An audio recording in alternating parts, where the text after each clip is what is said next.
The moment I stepped through that mahogany door, I knew I had made either the best decision of my life or the worst mistake imaginable. Patricia Whitmore's face twisted into something between a smile and a grimace, like she had just bitten into a lemon while trying to pose for a photograph. Her eyes traveled down my simple navy dress, my modest flats, my drugstore earrings, and I watched her mentally calculate my net worth and find me worthless. She leaned toward her son, my fiancé Marcus, and whispered something she thought I couldn't hear, but I heard every word. She said I looked like the help who had wandered in through the wrong entrance. And that's when I knew this dinner was going to be very, very interesting. My name is Ella Graham.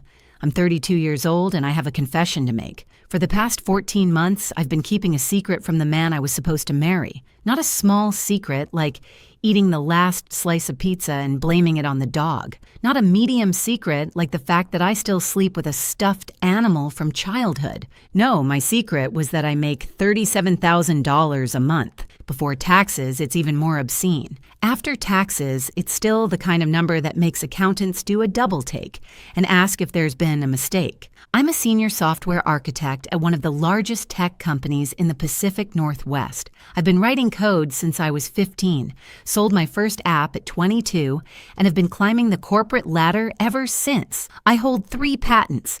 I've spoken at international conferences.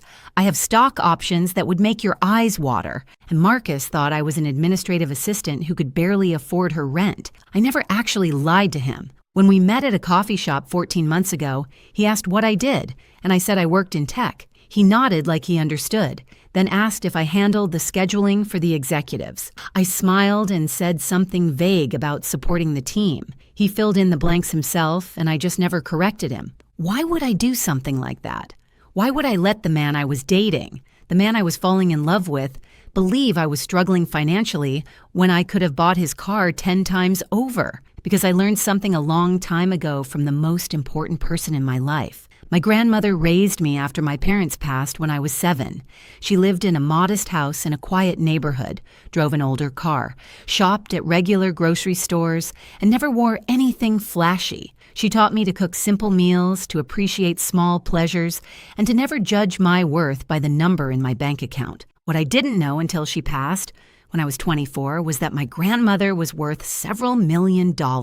She had built a small business empire in her youth, invested wisely, and chosen to live simply because she believed that character was more important than appearance. She left me everything, along with a letter that I still keep in my nightstand. In that letter, she wrote something I've never forgotten. She said that a person's true character only shows when they think no one important is watching, when they believe you have nothing to offer them, when they think you're beneath their notice. That's when you see who they really are. So when Marcus invited me to dinner at his parents' estate, when he hinted that this might be the night things got serious, when he mentioned that his mother was very particular about first impressions, I made a decision. I would give the Whitmore family the test my grandmother had taught me. I would show up as the simple, unassuming woman they expected. I would wear modest clothes and drive my old car and speak humbly about my circumstances, and I would watch. I would watch how they treated someone they thought couldn't help them, someone they thought was beneath them, someone they thought had nothing to offer. And before you judge me, before you think I was being manipulative or deceptive, let me ask you something. Have you ever wondered what your partner's family really thinks of you? Have you ever had that nagging feeling that the smiles are fake and the compliments are hollow? Have you ever wanted to know the truth? Even if it might hurt, I wanted to know. I needed to know. Because I wasn't just considering marrying Marcus, I was considering marrying into his family. And families, as my grandmother also taught me, are forever. Now, before I go on with this story, I just want to take a quick moment. If you're enjoying this so far, would you please hit that like button and drop a comment telling me where you're watching from and what time it is there? I love reading those comments, seeing people from all over the world tuning in at all hours. It means more to me than you know. Okay, back to the story. The Whitmore estate was exactly what I expected, and somehow still managed to surprise me with its excess. The driveway alone was longer than some streets I've lived on. The gates were wrought iron with gold accents, because apparently regular iron wasn't pretentious enough. The lawn was manicured with the kind of precision that suggested someone measured each blade of grass with a ruler. As I drove my 12-year-old Subaru Outback up that pristine driveway, I caught a glimpse of myself in the rear-view mirror.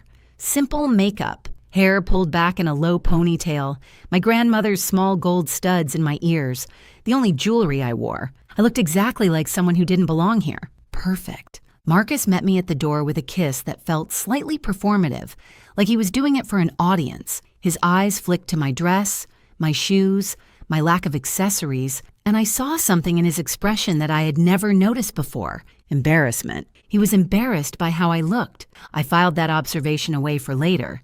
Inside, the house was a monument to new money trying desperately to look like old money. Crystal chandeliers hung from every ceiling. Oil paintings in gilded frames lined the walls, though I noticed they were prints, not originals.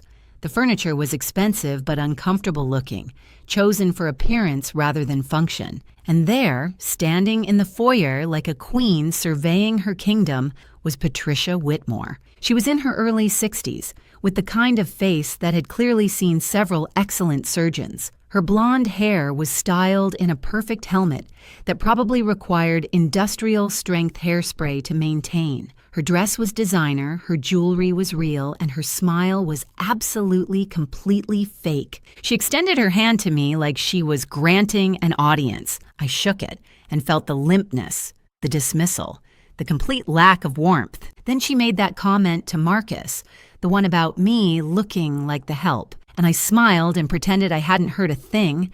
The evening was about to get very interesting indeed. If I had known what I was walking into that night, I might have worn armor instead of a navy dress. But then again, I've always believed that the best armor is information. And I had done my research. The Whitmore family owned a chain of car dealerships across 3 states, not the flashy luxury brands you see in movies, but respectable mid-range vehicles that appealed to regular families. Marcus's father, Harold, had inherited the business from his own father and had spent the last 30 years expanding it. Patricia had married into the family at 23 and had immediately set about climbing the social ladder with the determination of a woman who knew exactly what she wanted. They had 2 children.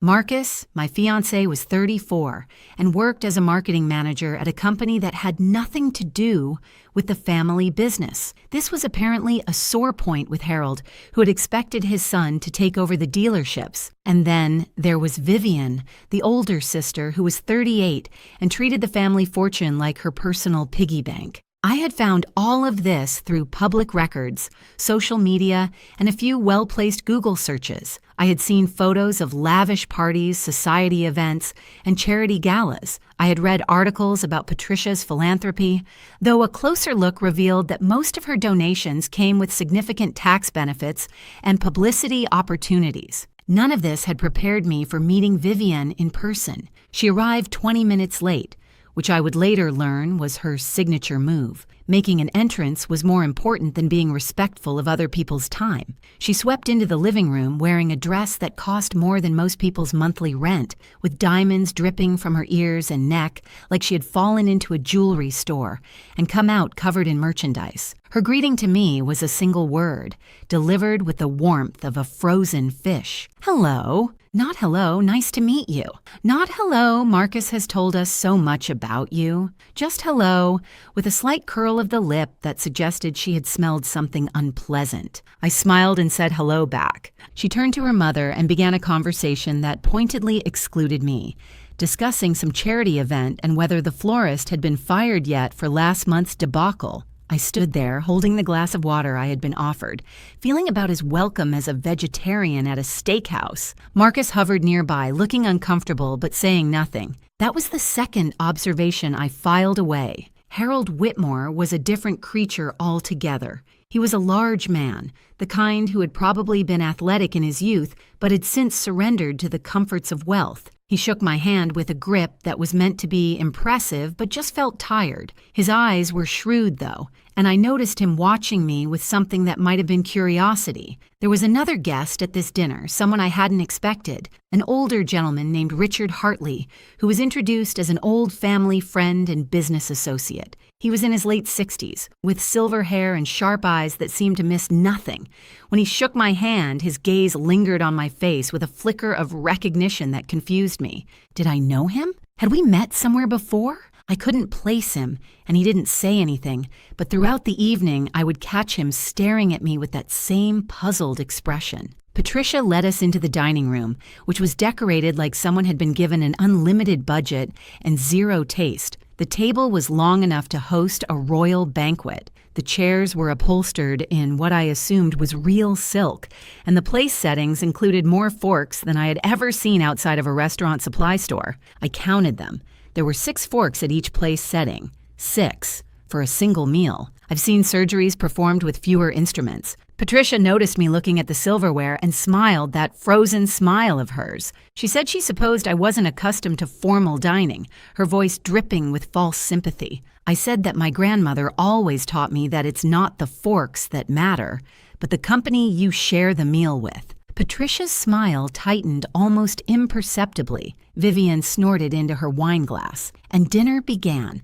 The first course was some kind of soup that I couldn't identify, but that probably cost more per bowl than my weekly grocery budget. Patricia used this time to begin what I would later think of as the interrogation. She asked where I had grown up. I said a small town in Oregon, which was true.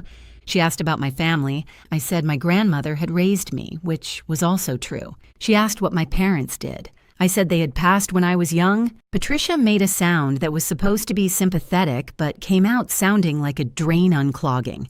She said how difficult that must have been, growing up without proper guidance. I said my grandmother provided all the guidance I ever needed. Vivian leaned forward, her diamonds catching the light from the chandelier overhead. She asked what my grandmother had done for a living. I said she had been a businesswoman. Vivian's eyebrows rose slightly. She asked what kind of business. I said small ventures, nothing too exciting. The truth, of course, was that my grandmother had built a company that she eventually sold for several $1 million. But that wasn't the kind of truth that would serve my purpose tonight. Patricia moved on to the next topic. She asked about my current job. I said I worked in tech. She asked if I was a secretary. I said I was more of a support role. Patricia nodded knowingly, as if this confirmed everything she had already decided about me. She said that was nice, that every team needed support staff. Marcus shifted uncomfortably in his chair, but still said nothing. And that's when Vivian decided to bring up Alexandra. Alexandra. The name dropped into the conversation like a stone into still water, sending ripples across the table. Vivian said the name so casually, as if she were mentioning the weather or the quality of the soup. She said she had run into Alexandra last week, that she was doing wonderfully, that her family's business was thriving. I watched Marcus's face carefully. Something flickered there, quickly hidden. Guilt? Nervousness? It was gone before I could identify it. Patricia picked up the thread with the enthusiasm of someone who had been waiting for this opportunity. She said Alexandra had always been such a lovely girl, so accomplished, so well suited to their family's lifestyle. She had been Marcus's girlfriend for 3 years. Did I know that? I said I didn't. Patricia smiled. She said it was such a shame when they had parted ways.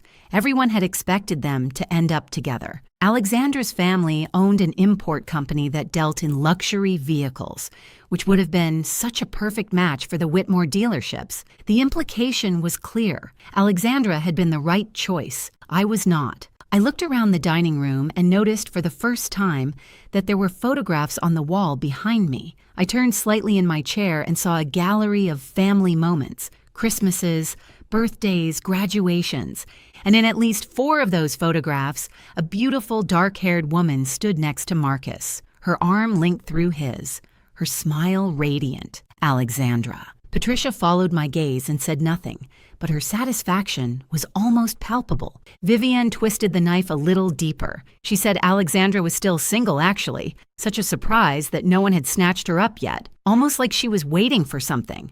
Or someone. I turned back to the table and smiled. I said she sounded like a remarkable woman. This was clearly not the response Vivian had expected. She blinked, momentarily thrown off balance. Patricia recovered first. She said yes, Alexandra was remarkable, and then, with the subtlety of a sledgehammer, she added that she hoped I wouldn't feel too out of place in their world, given my more modest background. I asked what she meant by modest. Patricia's smile grew teeth. She said she understood that not everyone was born into certain advantages, that some people had to work ordinary jobs and live ordinary lives, that there was no shame in being common. Common. She had called me common. I felt something shift inside me, but I kept my expression neutral. I had come here to learn the truth about these people, and the truth was becoming very clear indeed. Marcus finally spoke up. He said his mother didn't mean anything by that she was just being protective of him. Patricia patted his hand and said of course she was protective. A mother always wants the best for her son. The unspoken conclusion hung in the air like smoke. And you are not the best. Harold cleared his throat and attempted to change the subject. He asked about my hobbies, whether I had any interests outside of work. I said I enjoyed reading, hiking, cooking simple meals, nothing fancy. Vivian laughed and said that was adorable, like a child listing their favorite activities. Richard, the family friend, spoke for the first time since we'd sat down. He said he thought there was something to be said for simple pleasures, that his own grandmother had lived a modest life and been the happiest person he had ever known. Patricia shot him a look that could have curdled milk. Richard ignored her and continued looking at me with that strange, searching expression. He asked what my grandmother's name had been. I said Margaret Graham. Richard's eyebrows rose slightly, but he said nothing more, just nodded thoughtfully and returned his attention to his soup. The rest of dinner continued in much the same way. Patricia and Vivian took turns asking questions designed to remind me of my place, which in their minds was somewhere far beneath them. Marcus occasionally made weak attempts to defend me, but his heart clearly wasn't in it. Harold stayed mostly silent, watching the proceedings with the tired resignation of a man who had learned long ago that arguing with his wife was pointless.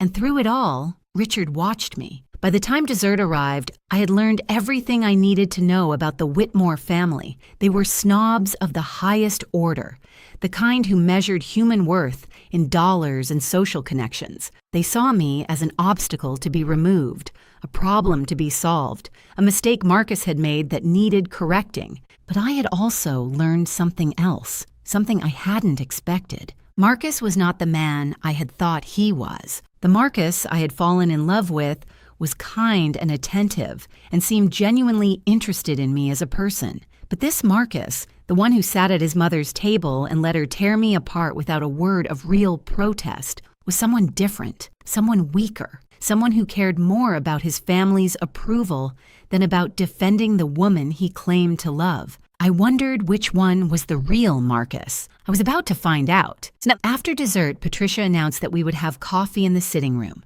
The men drifted toward the windows to discuss business, while Vivian excused herself to make a phone call. Patricia said she needed to speak with the housekeeper about something and would join us in a moment. This left me alone with my thoughts and a perfect opportunity. I excused myself to find the bathroom. Marcus pointed me toward the back of the house, down a long hallway lined with more pretentious artwork. I walked slowly, taking in the details. The house was impressive from a purely financial standpoint, but it felt cold, empty, like a museum that no one actually lived in. The bathroom was easy to find, but I wasn't really looking for it. What I was looking for was information, understanding, some clue that would help me make sense of the evening. I found something much better. As I walked past a partially open door, I heard voices, Patricia's voice and Vivian's. I stopped. Every instinct told me to keep walking, to respect their privacy, to not eavesdrop like a character in a soap opera. But something in Patricia's tone made me pause, something sharp,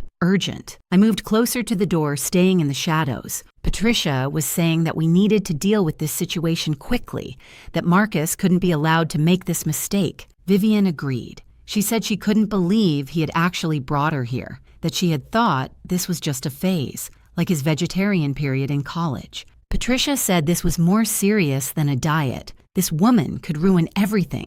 I felt my heart beating faster. They were talking about me. Of course they were talking about me. But what came next was what really made my blood run cold. Vivian said the timing couldn't be worse. She said they needed the merger with the Castellano family to go through, and Marcus needed to be with Alexandra for that to happen. Castellano. That was Alexandra's family name, the luxury car importers. Patricia agreed. She said the dealership was in trouble, that they needed the Castellano partnership to survive the next fiscal year. I felt the floor shift beneath me. The Whitmore dealerships were in financial trouble? I had suspected something from my research, but this confirmed it. Vivian continued. She said Marcus was supposed to keep Alexandra interested while they worked out the details. That was the plan. Alexandra's family would invest in the dealerships, and in return, they would get access to the Whitmore distribution network. Patricia said Marcus had assured her that he was keeping his options open with Alexandra. Options open. While he was proposing to me, I leaned against the wall, my mind racing. This wasn't just snobbery. This wasn't just a family who didn't like their son's girlfriend. This was calculated, strategic. Marcus wasn't just a weak man who couldn't stand up to his mother. Marcus was using me. But for what? Why keep me around if Alexandra was always the plan? Vivian answered my unspoken question. She said Marcus was such a fool. He actually seemed to like this little secretary, this nobody. He was supposed to use her as a placeholder until the deal with Alexandra was finalized, but he was getting attached. A placeholder. That's what I was, a placeholder. A distraction. Someone to keep Marcus occupied while the family worked out their business arrangements. Patricia said they would handle it. She said they would make the engagement announcement tonight, get Marcus publicly committed to this girl, and then find a way to break them up before the wedding.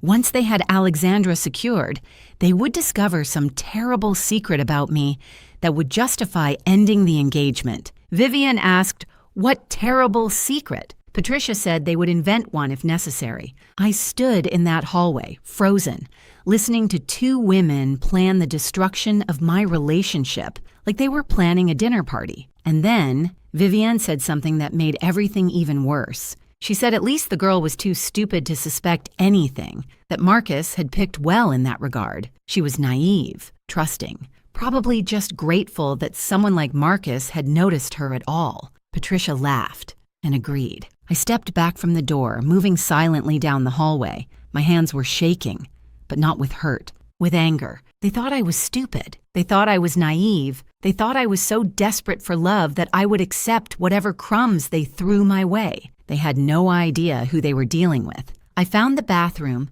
splashed some cold water on my face, and looked at myself in the mirror. The woman looking back at me was not broken. She was not devastated. She was thinking. I had come here tonight to test Marcus's family, and they had failed spectacularly. But the test had revealed something I hadn't expected. Marcus himself was part of the problem. He wasn't just caught between me and his family. He was actively deceiving me. The question now was what to do about it. I could confront him. I could walk out there right now and tell everyone exactly what I had heard. I could create a scene, expose their plans, and leave this house forever. But that would be too easy, too quick. They would dismiss me as emotional, dramatic, bitter. They would tell themselves that I was just proving their point about me. If I was going to respond to this betrayal, I would do it my way, on my terms, with a plan that they would never see coming. My grandmother had taught me many things, but one lesson stood above all others. She said that when someone underestimates you, they have given you a gift, the gift of surprise. Patricia and Vivian had just given me the greatest gift of all. They had no idea what I was capable of. I fixed my makeup, smoothed my hair, and walked back to the sitting room with a smile on my face. The game was just beginning. When I returned to the sitting room, something had changed. The furniture had been rearranged slightly, the lighting adjusted. Patricia was standing by the fireplace with a look of barely concealed anticipation. Harold had positioned himself near the doorway, looking uncomfortable. Vivian was pretending to examine a painting, but I caught her glancing at Marcus with a smirk. And Marcus was standing in the center of the room, looking nervous. Too nervous. He turned when I entered, and his face broke into what was supposed to be a loving smile. He walked toward me, took my hands in his, and said he wanted to ask me something. I felt the trap closing around me. Marcus said that he knew we hadn't been together very long and that his family could be a little overwhelming at first, but he said he knew what he wanted. He said he wanted me, and then he got down on one knee. The ring he produced was large and flashy, exactly the kind of thing Patricia would approve of. It was also, I noticed immediately, of questionable quality. The diamond was cloudy, the setting uneven. It was the kind of ring that looked impressive in dim lighting, but would reveal its flaws in the harsh light of day, much like the man holding it. Marcus asked me to marry him. Behind him, Patricia was beaming. This was clearly the plan, the first step in their strategy. Get Marcus publicly committed to me, then find a way to dispose of me later. In the meantime, they would use the engagement to keep Alexandra waiting, dangling the promise of Marcus while they worked out their business arrangements. I understood all of this in the space of a heartbeat. I also understood that I had a choice to make. I could say no. I could reject this proposal from a man who was using me in front of a family who despised me. I could walk out with my dignity intact and never see any of them again, but that would end the story too soon. I thought about what I had heard in the hallway. I thought about their plans to invent some scandal about me. I thought about how they saw me as stupid, naive, disposable. And I thought about how satisfying it would be to show them exactly how wrong they were. So I said yes. Marcus slipped the ring on my finger, and Patricia began clapping like she was at a theater performance. Vivian offered her congratulations with all the warmth of a January morning in Alaska. Harold shook Marcus's hand and told him he had done well. Richard caught my eye from across the room. There was something in his expression, something knowing, like he suspected that this story had a few more chapters to go. I smiled at him, and he smiled back. The rest of the evening passed in a blur of champagne and false congratulations. Patricia talked about engagement party planning. Vivian discussed venues. Harold mentioned business opportunities that might arise from the union of our families, though he stumbled over this, clearly unsure what my family could possibly bring to the table. Marcus stayed close to me, playing the role of devoted fiancé with surprising conviction. If I hadn't heard what his mother and sister had said, I might have believed it, but I had heard, and I would never forget. When the evening finally ended, Marcus walked me to my car. The night air was cold and clear, and for a moment, we just stood there in the driveway looking at each other. He asked if I was okay. He said he knew his family could be a lot, but he promised they would warm up to me eventually. I said I understood. I said I was just tired. He kissed me goodnight, and I drove away from the Whitmore estate with his ring on my finger and a plan forming in my mind. The next morning, I started my research. If there's one thing my job has taught me, it's the power of information, data, documentation. I spend my days analyzing systems, finding weaknesses, optimizing solutions. I was about to apply those same skills to the Whitmore family, and what I found over the next few days confirmed everything I had heard, and then some. The Whitmore dealerships were indeed in financial trouble, not just a rough patch, but serious structural problems. They had expanded too quickly during the boom years, taken on too much debt, and now the bills were coming due. Their main franchise agreement was up for renewal, and the manufacturer was looking at other options. The partnership with Alexandra's family wasn't just strategic, it was desperate. But that wasn't all. As I dug deeper, I found something else, something that the Whitmores probably thought was hidden forever. Vivian had been embezzling from the family business. The amounts were small at first, hidden in expense reports and petty cash accounts. But over the years, they had added up. Hundreds of thousands of dollars siphoned off to fund her lifestyle while the company struggled. I printed out everything I found: legal documents, financial statements, records of suspicious transactions, and then I started making phone calls. My grandmother's name still carried weight in certain circles. The business contacts she had cultivated over decades remembered the Graham family with respect. When I reached out, they were happy to talk. One of those contacts happened to know Richard Hartley, and Richard, it turned out, had his own history with the Whitmore family. They had cheated him on a business deal years ago. Nothing illegal, just unethical enough to leave a bitter taste. He had been waiting for an opportunity to even the score. I was about to give him that opportunity. Before we continue, I just want to say something from my heart. This channel means so much to me, and every single like, every comment, every subscription helps more than you know. If you're enjoying this story, would you please take just 2 seconds to hit that subscribe button? It really makes a difference. Thank you. Now, back to what happened next.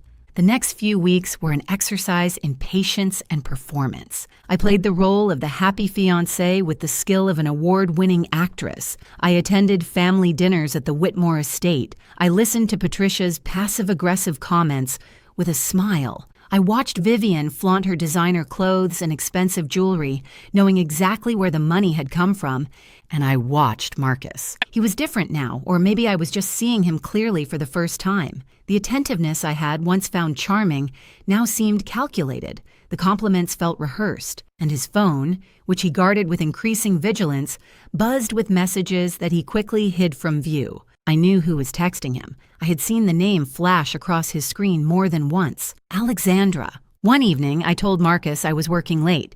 Instead, I parked near the restaurant where he was supposed to be meeting a client. He wasn't meeting a client, he was meeting her. I watched through the window as they sat together at a corner table, their heads close together, their body language unmistakably intimate. At one point, he took her hand across the table. At another, she laughed at something he said and touched his face. I took photographs, not because I needed evidence for any legal purpose, but because I wanted to remember this moment. I wanted to remember exactly who Marcus Whitmore really was. He wasn't just weak. He wasn't just a mama's boy. He was a liar and a cheat, actively maintaining 2 relationships while his family orchestrated the outcome from behind the scenes. The rage I felt in that moment was white-hot and purifying, but I didn't act on it. Not yet. Instead, I went home and added the photographs to my growing file. Richard and I had been meeting regularly, always in secret. He had his own documentation of the Whitmores' questionable business practices. He knew people who had been hurt by their dealings over the years.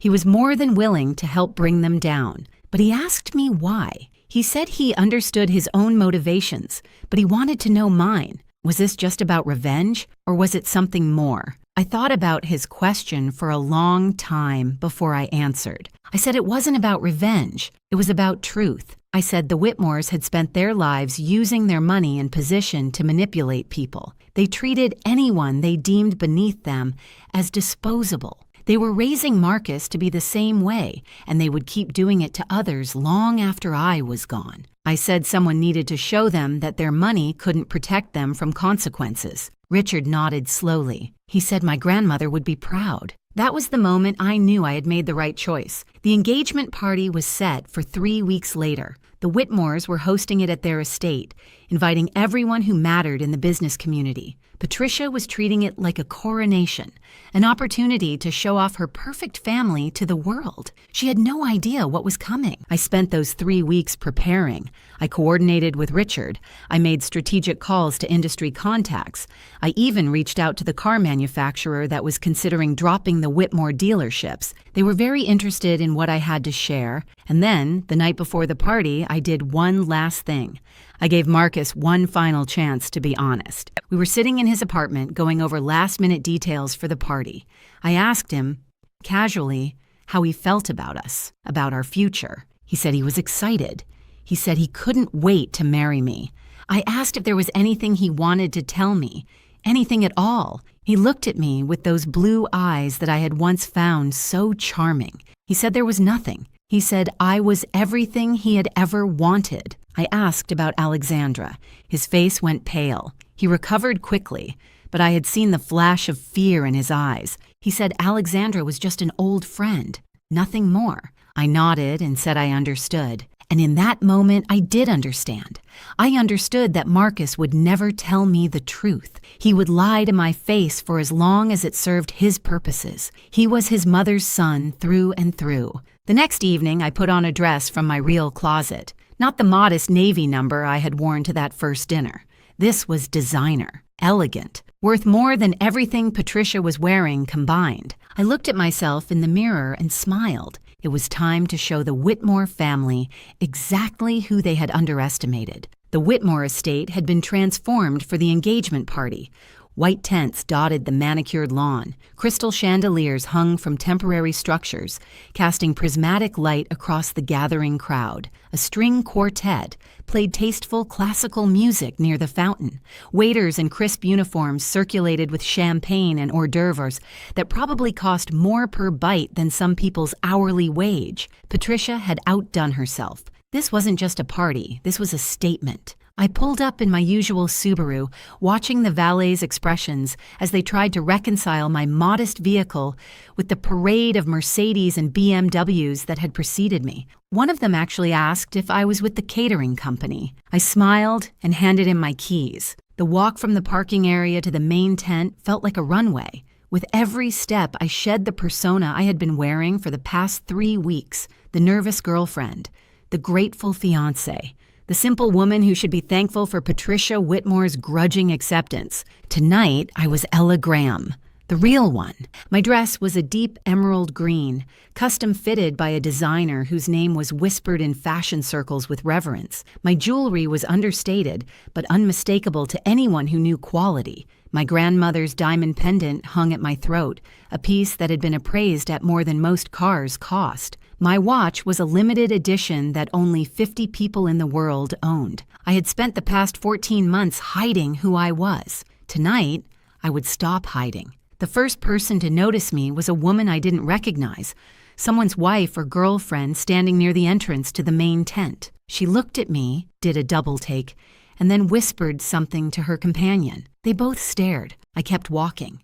The second person to notice was Harold Whitmore. He was greeting guests near the bar, performing his duties as host with the tired enthusiasm of a man who would rather be watching golf. When he saw me, his welcoming smile froze in place. His eyes traveled from my face to my dress to my jewelry and back again, and I watched confusion replace his practiced hospitality. I said good evening and thanked him for hosting such a lovely party. He stammered something about being glad I could make it, his eyes still trying to solve the puzzle I presented. I moved on before he could ask any questions. The main tent was filled with perhaps 100 guests, a carefully curated collection of business associates, society figures, and family friends. I recognized some faces from my research, the regional manager from the car manufacturer, several competing dealership owners, a journalist from the local business publication, and there, holding court near the champagne fountain,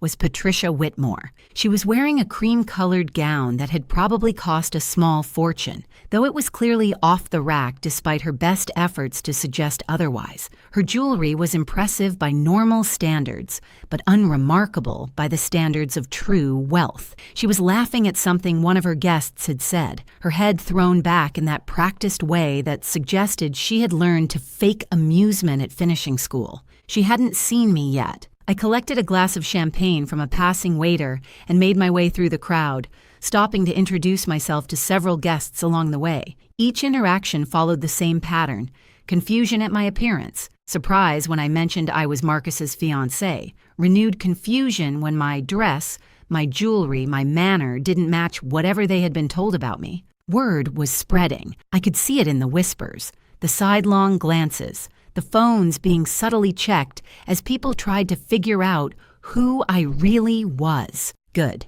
I finally reached Patricia's circle just as she was finishing a story about her recent charity work. She turned to greet the newcomer with her standard frozen smile, and then her face went through a remarkable transformation. First confusion, then recognition, then disbelief, then something that might have been fear. She said my name like a question. I said, "Good evening, Patricia," and thanked her for throwing such a beautiful party. Her eyes were moving rapidly, taking in every detail of my appearance: the dress that cost more than her monthly household budget, the pendant that had been featured in a jewelry magazine, the watch that she had probably never seen outside of an advertisement. She asked where I had gotten these things, her voice carefully controlled but unable to hide the tremor beneath. I said they were just a few pieces I had been saving for a special occasion. Vivian appeared at her mother's side, summoned by some invisible distress signal. She looked at me, and her expression went through the same journey Patricia's had: confusion, recognition, disbelief. But Vivian recovered faster. She said the dress was interesting, her voice dripping with false sweetness. She asked if it was a rental. I told her the designer's name. I said he was a friend who had made it specifically for me. The designer's name hit Vivian like a physical blow. This was someone who dressed celebrities, who had a waiting list years long, who didn't make dresses for administrative assistants who could barely afford their rent. She opened her mouth to respond, but nothing came out. I excused myself to find Marcus. As I walked away, I heard Patricia hiss something to Vivian about finding out what was going on. I heard Vivian's confused response, saying she had no idea, that this didn't make any sense. I smiled to myself and kept walking. The first phase of the evening was complete. The seed of doubt had been planted. Now it was time to let it grow. Marcus found me before I found him. He emerged from a cluster of guests near the bar, his face pale and his eyes wide. He had clearly heard the whispers, seen the looks, tried to reconcile the woman standing before him with the woman he thought he knew. He asked what was going on. He asked where I had gotten the dress, the jewelry, the transformation. He asked why I looked like a completely different person. I said I looked like myself. He stared at me, and I watched something shift behind his eyes, not understanding exactly, more like the first crack in a wall that had been hiding an uncomfortable truth. He asked if we could talk privately. I said later. I said this was our engagement party after all. We had guests to attend to. Before he could protest, I took his arm and steered him toward a group of business associates. These were the men and women who ran the automotive industry in our region, the people whose opinions actually mattered to the Whitmore dealership's survival. They had been watching my entrance with undisguised curiosity. I introduced myself properly this time. I gave my full name, Ella Graham, and mentioned my position at my company. I watched their expressions change as they recognized the company name, as they realized who I actually was. One of them, a silver-haired man who ran a competing dealership chain, said he had heard of me. He said his nephew worked in tech and had mentioned my name in connection with some innovative software solutions. I said that was very kind of him. Another guest, a woman who handled mergers and acquisitions for a major investment firm, asked if I was related to Margaret Graham. I said she was my grandmother. The woman's eyebrows rose. She said my grandmother had been a remarkable businesswoman. She said the Graham name still carried significant weight in certain financial circles. I could feel Marcus tensing beside me. He had no idea what any of this meant. He'd never asked about my family beyond the most superficial questions. He had assumed poor meant unimportant, and he had never bothered to look deeper. His mistake. The evening continued, and with each conversation, the truth spread further. People were talking, checking their phones, confirming details. The narrative was shifting beneath the Whitmores' feet, and they didn't know how to stop it. Richard arrived about an hour into the party. He found me near the rose garden, momentarily alone, while Marcus was pulled away by his father for some urgent conversation. Richard said the manufacturer's representative was here. He said the man had been very interested in the documentation Richard had shared with him earlier in the week. I asked if he was ready. Richard said he had been ready for years. We talked for a few more minutes, finalizing the details of what would happen next. Then Richard melted back into the crowd, and I returned to my role as the happy fiancé. Patricia found me next. She had regained some of her composure, though I could see the strain around her eyes. She pulled me aside with a grip that was stronger than necessary and demanded to know what I was doing. I asked what she meant. She said I knew exactly what she meant. She said the dress, the jewelry, the stories I was telling people about my grandmother and my job. She said she wanted to know what my game was. I said there was no game. I said I was simply being myself. She said that was impossible. She said Marcus had told her about my circumstances. She said I was a secretary who lived in a studio apartment and drove a car that belonged in a junkyard. I said Marcus had made certain assumptions. I said I had never actually told him those things. Patricia's face went very still. I said I worked in tech, which was true. I said I had a support role, which was also true since architects support the development teams. I said I had never claimed to be poor. I said I had simply never corrected their assumptions. She asked why. I looked at her directly. I said my grandmother taught me that a person's true character only shows when they think no one important is watching. I said I wanted to know who the Whitmore family really was. Patricia's face drained of color. I said now I knew. Before she could respond, the string quartet stopped playing.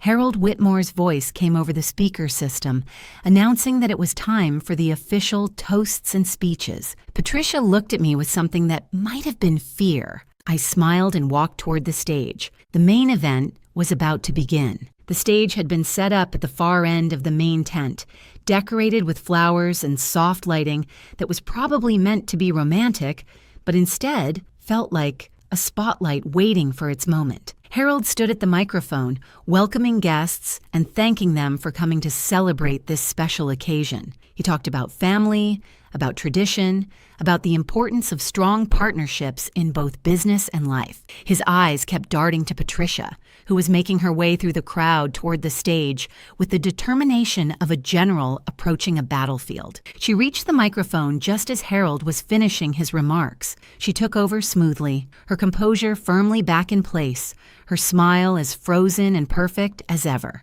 She said she was so pleased to welcome everyone to this celebration of her son's engagement. She said Marcus had found himself a wonderful young woman, someone who would be a perfect addition to the Whitmore family. She said they had exciting plans for the future, plans that would ensure the Whitmore legacy continued for generations to come. Then she began to hint at business opportunities. She talked about growth and expansion. She talked about new partnerships and strategic alliances. She talked about the Whitmore dealerships entering an exciting new chapter. I watched the manufacturer's representative shift uncomfortably. I saw Richard catch his eye and nod almost imperceptibly. Patricia was building towards something. She was using this engagement party as a platform for some kind of business announcement, probably related to the Castellano merger that was supposed to save their company. She called Marcus to the stage.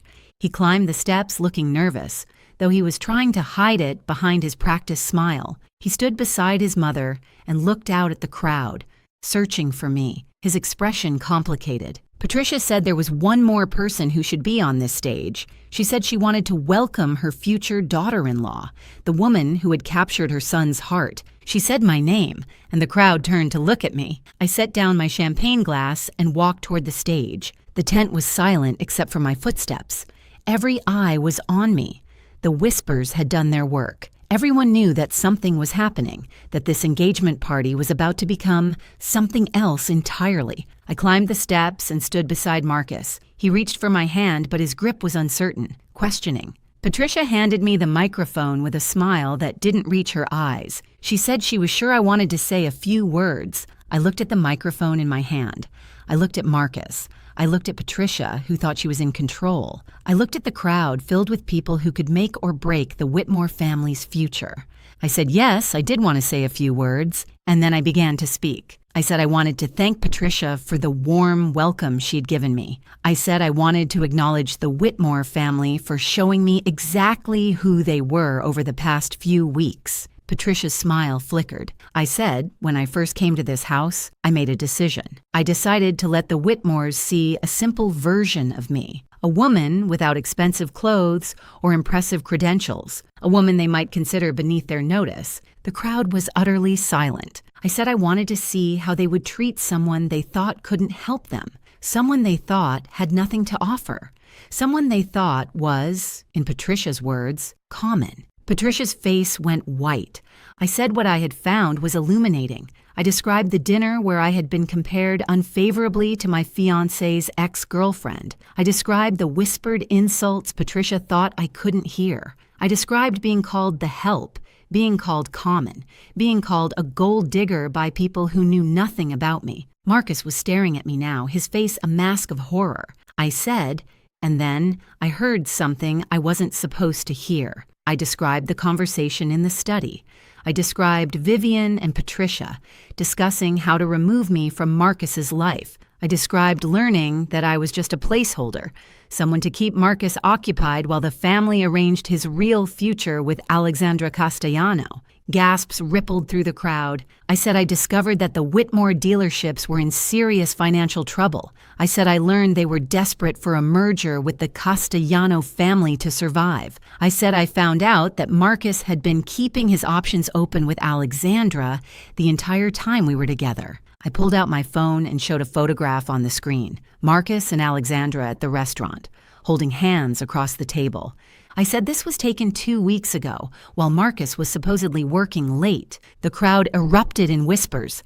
Marcus grabbed my arm. He said this wasn't what it looked like. He said he could explain. I said he had already explained. I said I had given him the chance to be honest the night before, and he had chosen to lie. I turned back to the crowd. I said there was more. The tent had become completely silent again. Every person in that crowd understood they were witnessing something unprecedented. The comfortable rules of society events had been suspended. The masks were coming off. I said I had spent the past few weeks researching the Whitmore family business. I said I had found some interesting things.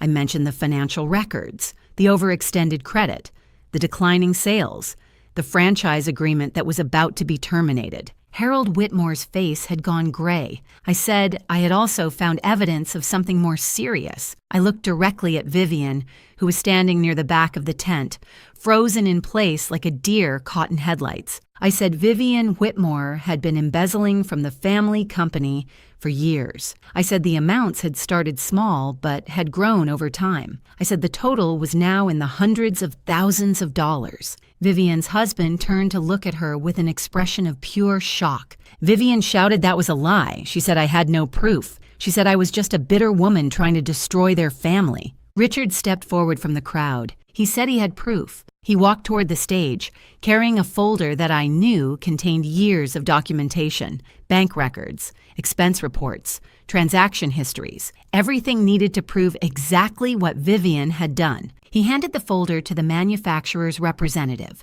who had moved closer to the stage with the look of a man whose worst suspicions were being confirmed. Richard said he had been waiting a long time for this moment. He said the Whitmores had cheated him on a business deal 15 years ago, and he had never forgotten. He said when Ella had approached him with evidence of their current misdeeds, he had been happy to contribute what he knew. Patricia found her voice. She said this was outrageous. She said we had no right to make these accusations. She said she would sue us for defamation. I said she was welcome to try. I said everything I had shared was documented and verifiable. I said the financial records were public information, available to anyone who knew where to look. I said the evidence of Vivian's embezzlement had been compiled from sources that would hold up in any court. I looked at Marcus, who was still standing beside me, looking like a man whose entire world had collapsed. I said there was one more thing. I reached up and removed the engagement ring from my finger. The cloudy diamond caught the light, revealing all its flaws. I said I would not be marrying Marcus Whitmore. I said I had never intended to, not after I learned the truth about him and his family. I said the only reason I had said yes to his proposal was to give them enough rope to hang themselves. I handed the ring back to Marcus. I said he should give it to Alexandra. I said she was clearly the one he actually wanted. Marcus's face crumpled. He said that wasn't true. He said he had feelings for me. He said the thing with Alexandra was just business, something his mother had arranged. I said that was exactly the problem. I said he had let his mother arrange his life, his relationships, his future. I said he had never once stood up for me when his family attacked me. I said he had lied to my face about Alexandra even when I gave him the chance to be honest. I said a man who couldn't be honest with the woman he claimed to love was not a man I wanted to marry. The crowd was absolutely silent. I turned to face them one final time. I said I was Ella Graham. I said I was a senior software architect who had built a career through hard work and integrity. I said I made more money in a month than most people made in a year, and I lived simply because my grandmother had taught me that wealth was not the measure of a person's worth. I said the Whitmores had shown me their true character. They had revealed themselves as people who judged others by their bank accounts and social status. They had treated me with contempt because they thought I had nothing to offer them.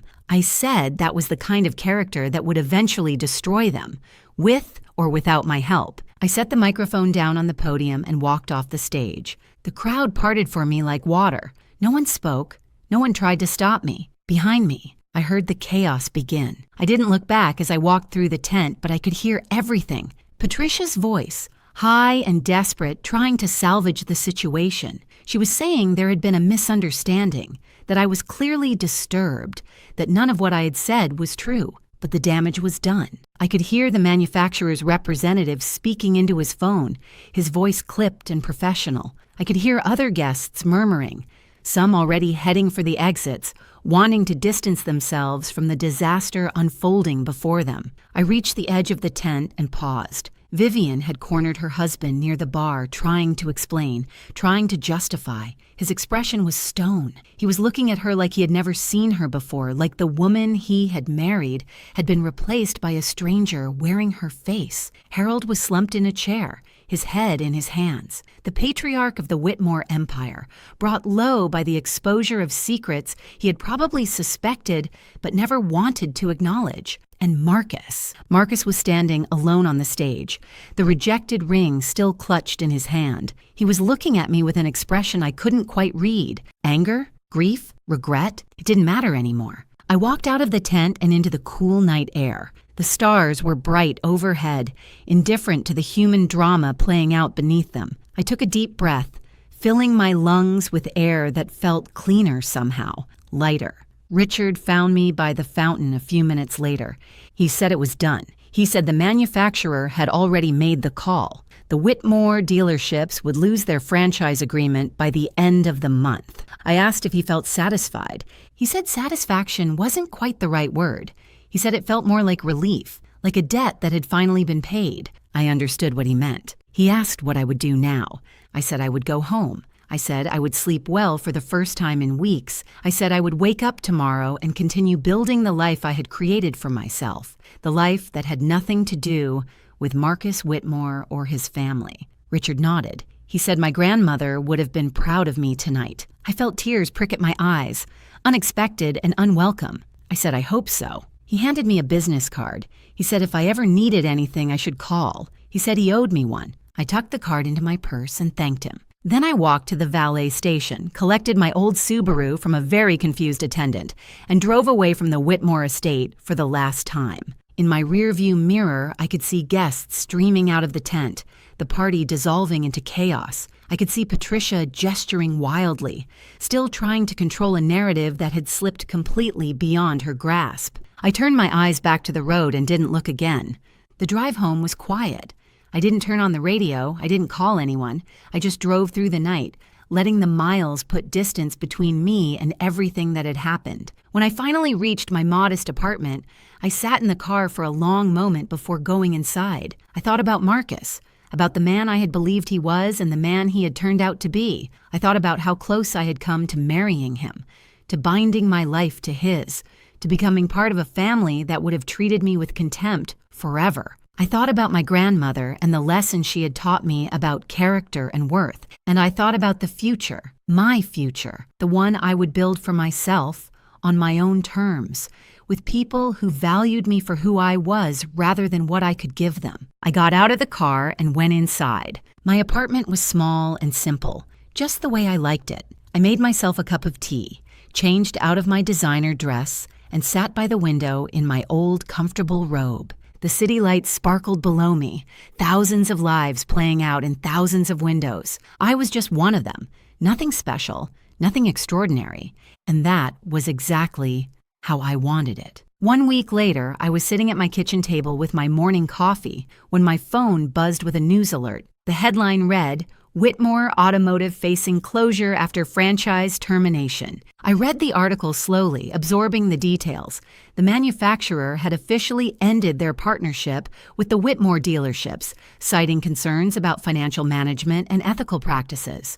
Without the franchise agreement, the dealerships couldn't sell new vehicles. Without new vehicle sales, the business couldn't survive. The article mentioned that several former business partners had come forward with their own complaints about the Whitmore family's practices. It mentioned that an internal investigation had revealed financial irregularities that were now being reviewed by authorities. It mentioned that Vivian Whitmore had been asked to step down from her position in the company pending further inquiry. It did not mention me. I had asked Richard to keep my name out of it, and he had honored that request. The story would be about the Whitmores' own misdeeds, not about the woman who had exposed them. I didn't want fame or recognition. I just wanted the truth to come out, and it had. I finished my coffee and looked around my small kitchen, the same kitchen I had been sitting in a month ago when I had first driven to the Whitmore estate to meet Marcus's family. The same kitchen where I had made the decision to test them, to see who they really were beneath their polished surface. So much had changed since then, and so much had stayed exactly the same. My phone buzzed again. This time, it was a text from Marcus. He said he needed to see me. He said he could explain everything. He said he had made mistakes, but he still cared about me. He asked if we could meet for coffee, just to talk. I looked at the message for a long moment.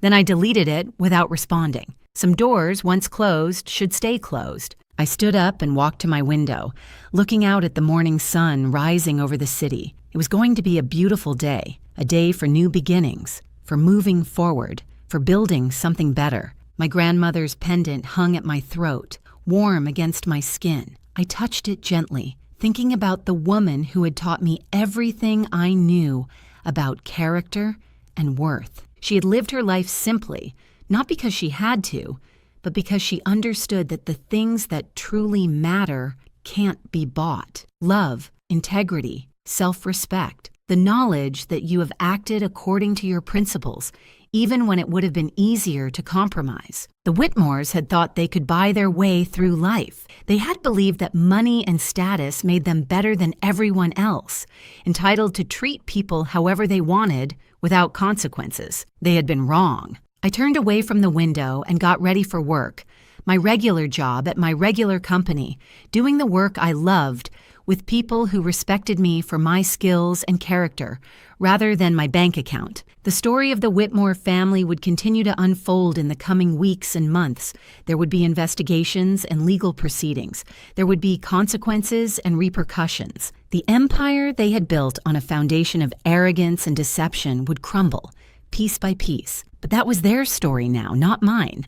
My story was just beginning, and it would be written on my own terms, in my own words, according to my own values. That was the lesson my grandmother had taught me. That was the truth I had carried with me through every moment of the past month. A person's worth isn't measured by their bank account or their social status or the opinions of people like Patricia Whitmore. It's measured by their character, by the choices they make when no one is watching, by the way they treat people who can't do anything for them. The Whitmores had failed that test completely, and I had finally found the answer I had been looking for. The answer was that I didn't need their approval, I didn't need Marcus's love, I didn't need anyone's validation to know my own worth. I already knew who I was, and that was enough.